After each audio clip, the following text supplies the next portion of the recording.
Dan from The Verge, and I'm taking a look at the new Galaxy S7 and Galaxy S7 Edge from Samsung.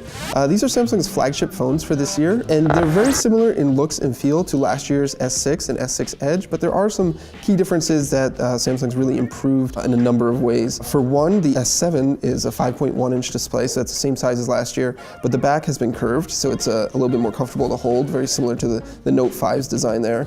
But the bigger change is with the S7 Edge. It's now a 5.5-inch screen. It still has that dual curved edge display, but the back has a slight curve to it as well to make it more comfortable to hold and easier to pick up off a table. The bigger screen is still in a compact size. You can see there's a pretty small phone. It's not much bigger than the 5.1-inch S7. It's significantly smaller than other phones with 5.5-inch screens like the iPhone 6 Plus, and it makes it a lot easier to use in one hand and to slip in and out of your pocket, and yet still gives you a really big display.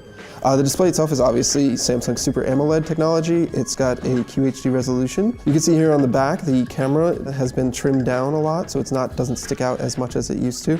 It's a 12-megapixel camera this year, so it's a new sensor, and Samsung says that the autofocus system has been greatly improved, as well as low light capture. It's a brighter lens, larger pixels for better low light capabilities. And then a lot of the other details are very similar to last year's phones. However, the big change here is obviously you can now put a micro SD card slot in, and these new phones are now also water resistant up to 1.5 meters for 30 minutes. So those are two big changes from last year's phone. Inside, the devices that we sold here in the US are going to be running Qualcomm Snapdragon 820, whereas Samsung will use its own Exynos processor elsewhere.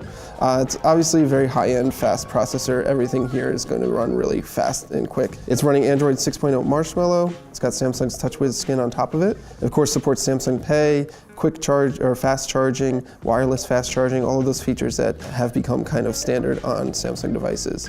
The one thing that's been updated for the S7 Edge is the new Edge panel here. It's larger, you can see more detail, you can get more information, you can add more shortcuts to apps, you can add direct shortcuts for various activities like taking a selfie. There's a bit more customization there as well. The one other feature that Samsung's added is a new always-on display, so you can see the time and date, and you can set a picture or clock or notifications here that will always be accessible on the screen itself. It's not a wake up or anything like that, it's just always on the screen. Samsung says that the S7 and S7 Edge will be available on all carriers here in the US, and you can expect them to hit stores on March 11th, and the pricing should be roughly about the same as last year's. That's it for the Samsung Galaxy S7 and S7 Edge. For more, be sure to subscribe to our YouTube channel.